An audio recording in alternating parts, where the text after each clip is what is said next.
So based on the various jobs I've had this week, particularly with PS5s, I don't know why that is exactly, I'm going to be giving a little bit of advice in this video, and maybe you'll gain some knowledge from this video from that. And I'm going to start with this statement of do not put your console in rest mode, always turn it off when you're done playing. And let's get into why. I live in Washington State, and we had about 3 days of severe weather conditions, thunderstorm, high winds, things like that. And I have seen a gigantic uptick, you know exactly where this is going, in PlayStation 5 units that have come in with power problems. And I wouldn't even be making this video if it was just power supply replacements, because who cares? A power supply replacement is extremely easy. Any techs out there that are watching this know how easy it is to replace. But in this case, every single one of these PS5s has been severe problems. So what we have here is a motherboard. This is already a dead one from ages ago. Power goes in here, goes through this 12-volt rail. We got our Infineon power management chip, and it decides where the power is going to go throughout this board.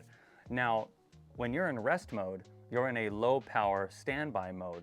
So your Southbridge controller, USB, Ethernet, your Wi-Fi, the clock, everything is still in a standby mode and getting power.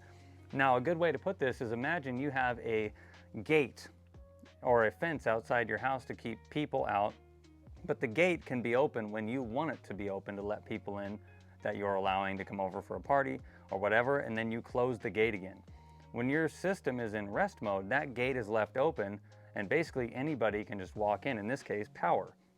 So when you leave them in rest mode, especially during a thunderstorm, that console is susceptible to extreme damage.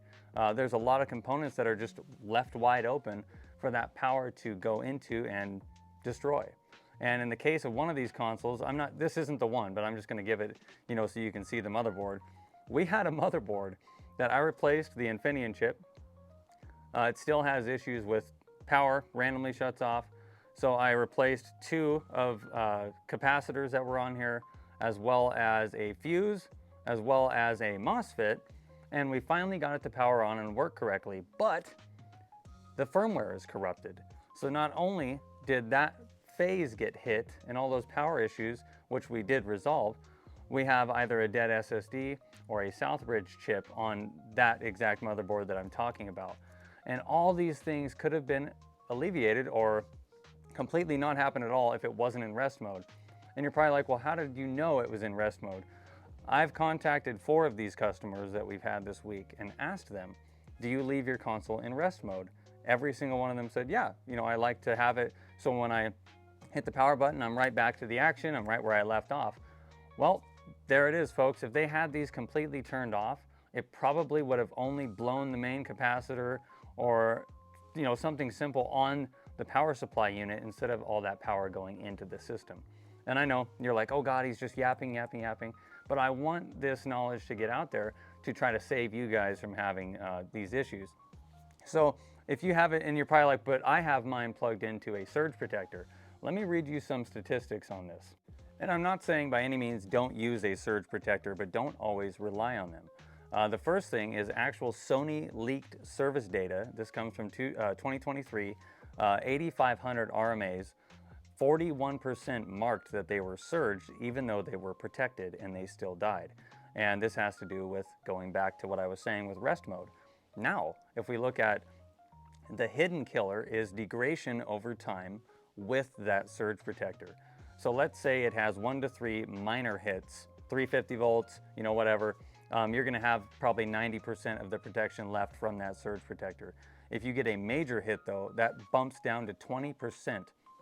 So you don't know when these things happen a lot of the time. It's not like there's a giant boom in your house or an explosion. Well, sometimes there is.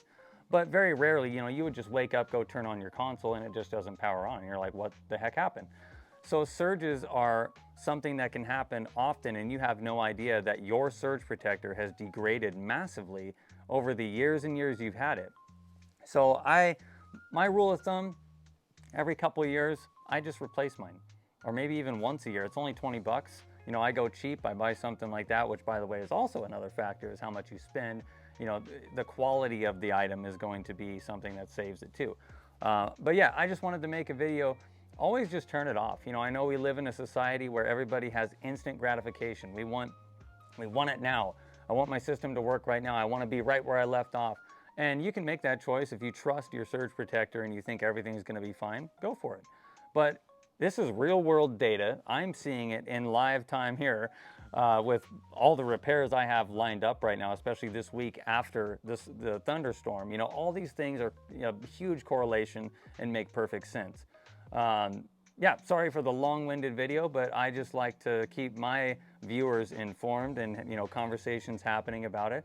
But my opinion and what I would advise people to do, just shut your system off fully. That way all those gates are closed and people can't walk in. In this sense, the you know, voltages can't go through wildly. But yeah, just turn your system off. Don't put it in rest mode. And that is my advice in today's video. Thanks so much.